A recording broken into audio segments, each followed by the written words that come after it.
You ever have that feeling? You know the one. Like you're playing a game, but you're not sure you even want the prize. You're chasing success, climbing that ladder, but deep down, something just feels off. Well, today we're diving into a book that tackles that exact feeling, Gary Zukav's The Seat of the Soul. It's basically a roadmap to a totally different kind of power, a different kind of success. And it all kicks off with one really important question. And this is it.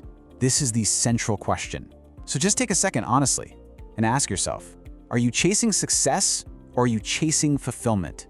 They sound similar, but they're worlds apart, right?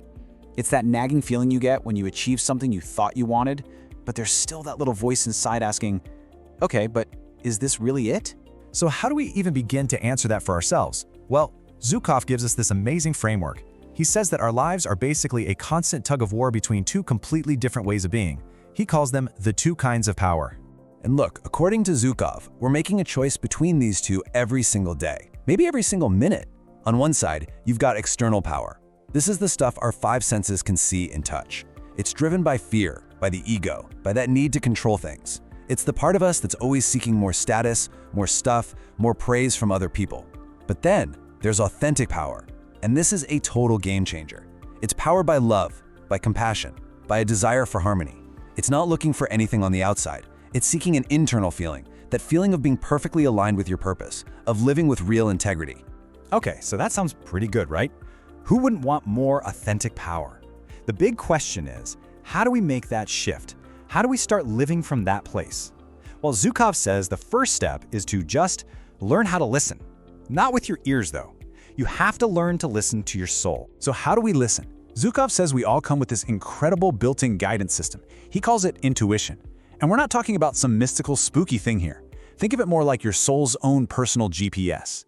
It's a very real, very practical inner voice that is constantly trying to steer you toward choices that line up with who you really are. It's basically your compass for living an authentic life.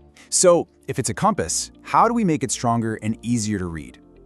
Zukav gives us a really simple three-step process. First, you gotta practice mindfulness.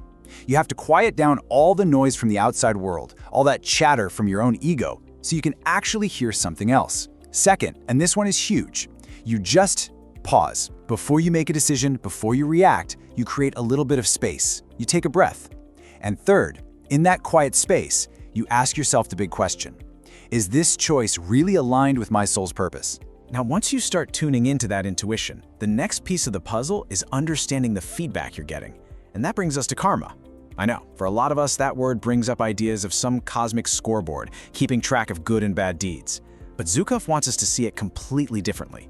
It's not about reward or punishment, it's just your inner guidance system showing you the results of your choices. The idea here is actually pretty simple, but it is so profound.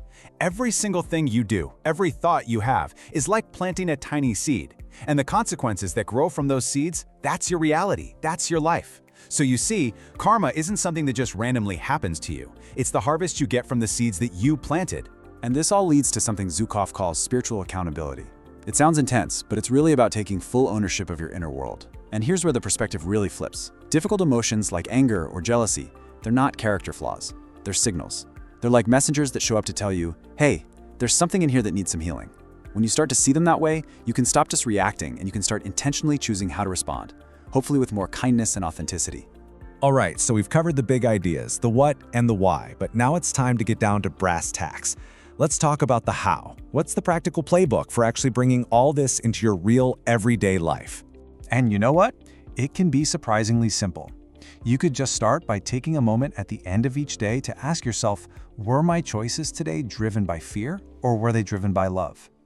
Maybe you could try journaling, just jotting down the moments that felt truly authentic and also the ones that didn't. And all day long, you can consciously practice shifting your focus. Try to move away from seeking that praise from others and move toward cultivating that quiet, solid feeling of inner integrity. And what's so fascinating is this isn't just for our personal lives. These exact same principles can totally revolutionize organizations. Just imagine a workplace where the culture is built on authenticity, not just on who's higher up on the org chart. Imagine leaders who guide with compassion instead of trying to control everything through fear. This isn't some fantasy. It's the future of building truly purpose-driven organizations. So this shift from the personal to the professional, it's actually all building toward a much, much bigger picture. Zukav argues that this whole transformation, it isn't just about making your life a little better, it's actually part of a massive collective evolution for our entire species. And this right here is the ultimate so what of the entire book. Zukav's big idea is that every single one of us who chooses to align with our soul, who chooses authentic power over external power, is like a pioneer.